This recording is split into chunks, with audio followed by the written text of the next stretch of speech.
welcome to our first Green Teens Out of CGC video. We're so happy to be here at Megan's house.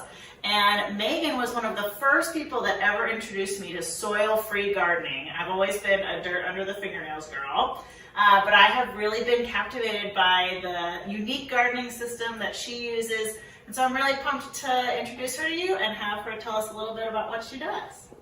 Thanks, Mary, and welcome to my home. So I got into soil-free gardening about 10 years ago.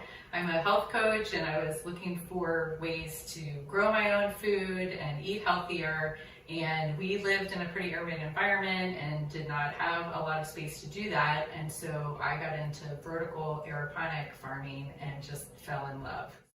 So you mentioned aeroponic gardening. So that is not the same word that we're using in our Green Teens book, which is hydroponics. So can you just explain a little bit about the difference? Absolutely. There's three that people usually hear about, and hydroponics is probably the most popular, and that is soil-free gardening.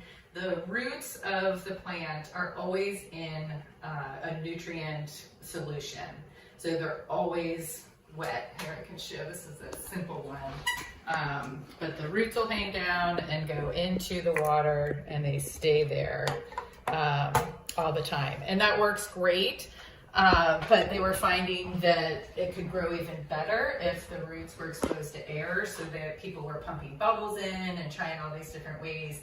And so a next generation of that is aeroponics. And with the vertical model that I'll show in a minute, the pump intermittently pumps water up that drips down, and then there's times when the roots are in the air, and so it ends up growing bigger, stronger, faster plants. Both are great. There's ways to use both of them. The third one that people hear about is aquaponics, and that's the one that uses fish. So it kind of creates its own little ecosystem where the fish feed the plants and the plants feed the fish, and you're able to grow food and fish at the same time. Awesome, neat. Well, I'm really excited to have students kind of start off with the basic hydro model with their jars, right? And you'll see some of the same equipment being used in the aeroponic system as well. So we'll hear some of the same terms: wool cube, net pot, things like that. So let's show us what you got. My system comes with a kit that has the rock wool cubes that you mentioned, and seeds, and these are the net pots that they'll go in. So I get the rock wool completely wet, put the seeds in each of the holes, put it in a sunny window or underneath some grow lights, and then when they get to be about this big is when we pop them into the system. So each square fits into a net pot, the net pot fits into the system, and off they grow.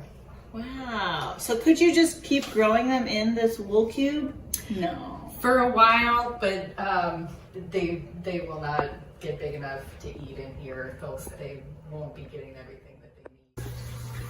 All right, so Megan, you've been using this for over 10 years. Tell us about your favorite things about it. I can't even believe it's been that long. I love it mainly because it's so easy. There's no weeding. Because there's no soil. It's watering itself. So and the lights are coming on and off on a timer too. So for me, I really just need to get my seedlings started, pop it in, and then I get to do the fun part. I get to harvest and eat, and we find ourselves eating so many more fruits and vegetables because they're right here. We can take them right off, put them in our salad, put it in whatever we're making, and it is delicious.